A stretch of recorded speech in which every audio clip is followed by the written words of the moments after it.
जय सिया राम, जय बजरंगी। वनवास के समय प्रभु श्री राम को केवट ने गंगा पार करवाई। फिर वे भारद्वाज मुनि के आश्रम में कुछ समय तक रहे। तत्पश्चात मुनि से विदा लेकर सीता और लक्ष्मण सहित यमुना पार कर सत्संग लाभ प्राप्त करने हेतु महर्षि वाल्मीकि के आश्रम में पधारे।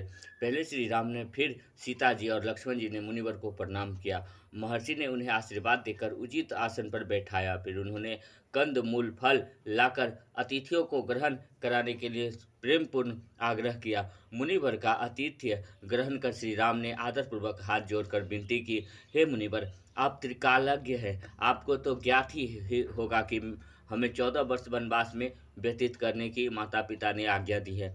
आप हमें ऐसा सुरक्षित स्थान बतलाइए जहाँ मैं भाई लक्ष्मण और सीता सहित निवास कर सकूं।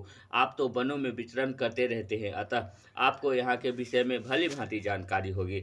राम जी की विनम्र वाणी सुनकर ऋषि वाल्मीकि गदगद हो गए। वे मुस्कुराते हुए बोले, हे रघुकुल शिरोमणि, आप धन्य हैं। आप सदैव मर्यादाओं का पालन करते हैं। आप संपूर्ण विश्व के ज्ञाता हैं।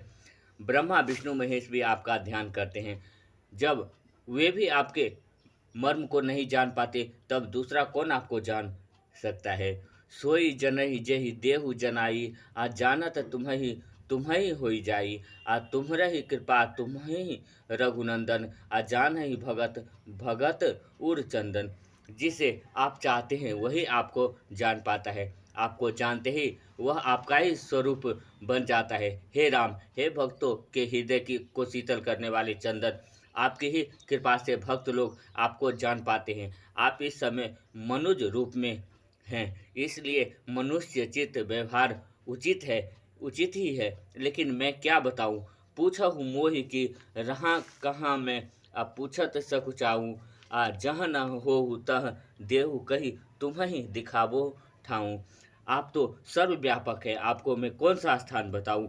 आप ही ऐसा कोई स्थान बताइए जहां आप न हो, तब मैं आपके लिए रहने का स्थान बताऊंगा। मुनिवर की बात सुनकर प्रभु राम के मुख पर मुस्कान खिल उठी। हुए बोले, यह सब तो ठीक है, परंतु मुझे रहने के लिए कुछ उपयुक्त स्थान बताइए। वाल्मीकि जी ने मधुर वाणी में कहा, हे राम जी सुनिए, अब मैं स्थान बताता हूँ जहाँ आप सीता जी और लक्ष्मण जी के सहित आनंद पूर्वक निवास करें।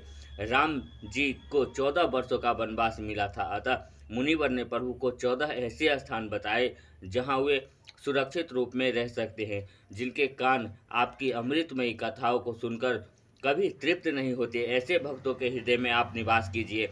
आपके नेत्रों को जिन्होंने चातक बना रखा है, जो आपके दर्शन रूपी मेघ के लिए सदैव ललायित रहते हैं, ऐसे भक्तों के हृदय में आपके निर्वाह निवास हेतु सुखदायी भवन है।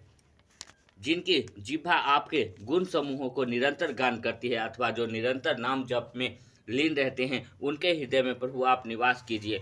जिनकी नासिका प्रभु के पवित्र और सुगंधित प्रसाद रूप वायु को नित्य आदरपूर्वक ग्रहण करती हैं, जो आपको अर्पण करने के पश्चात ही भोजन को आपका दिया हुआ प्रसाद समझकर ग्रहण करते हैं, जो नवीन वस्त्रों को धारण करने के पूर्व प्रभु को अर्पण कर पहनते हैं, जो अत्यंत नम्र है और बड़ों का सम्मान करते हैं, जिनके हाथ आपके चरण कमलों की पूजा करने में रत रहते हो, जिनको आपके सिवाय किसी अन्य पर भरोसा न हो, जिनके चरण आपके तीर्थों पर जाते हो, ऐसा भक्तों का हृदय आपका उत्तम निवास है, जो नित्य आपके राम नाम रूप मंत्र राज का जप करता है, जो आपके प्राप्ति हेतु अपने धर्म अनुसार यज्ञ हवन इत्यादि कर्म कांड करते हो, जो अपने गुरुदेव का आपसे भी ज्यादा सम्मान करते हो, जो जप तप यज्ञ हवन पूजा आदि का केवल एक ही फल चाहते हो कि आपके चरणों में अनंत प्रीति हो। ऐसे भक्तों के मन रूपी मंदिर में सीता सहित आप निवास कीजिए। जिनके मन में काम क्रोध मद अभिमान लोभ मोह क्षोभ राग दोष कपट दंभ और माया आदि कोई विकार नहीं है, उनके हृदय में आप निवास कीजिए।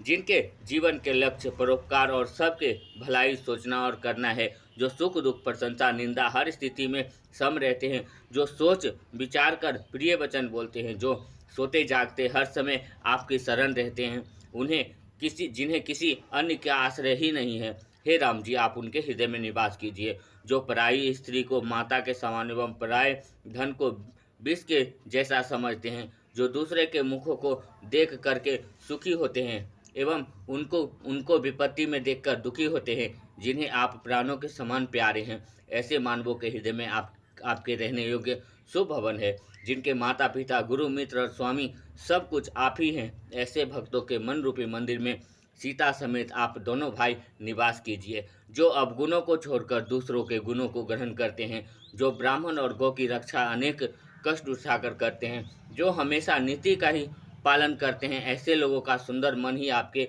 लिए उपयुक्त आवास है, जो गुणों को आपका और दोषों को अपना समझता है, जिसे सब तरह से सिर्फ आपका ही भरोसा है, जिसे राम भक्त प्यारे लगते हैं। ऐसे भक्तों के हृदय में सीता सहित आप निवास करिए, जो जाति पाति, धन धर्म, बड़ाई, सुखदायक घर सब को छोड़कर केवल आपको ही हृदय में धारण किए रहते हैं। ऐसे भक्त के हृदय मंदिर में हे प्रभु आप विराजिए।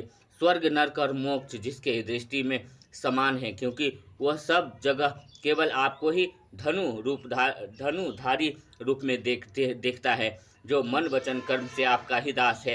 हे राम जी, उसके हृदय में आप निवास कीजिए, जिसे कभी भी किसी चीज की चाह नहीं होती, जिसे आपसे स्वाभाविक प्रेम है। हे प्रभु आप उसके मन में निरंतर निवास कीजिए, क्योंकि वह आपका अपना ही घर है। महर्षि वाल्मीकि ने ये 14 स्थान प्रभु के राम जी के निवास के लिए उपयुक्त बतलाए। वे वास्तव में साधकों के लिए उपयोगी और पथ प्रदर्शक है। इन्हें अपने जीवन में उतारकर हम धन्य हो जाएंगे। हमारा जीवन प्रभु में हो सकता है। वास्तव में जिसके अंदर प्रभु की सच्ची चाह है, उसमें ये सभी सद्गुण, सद्विचार अपने आप उतर जाते हैं।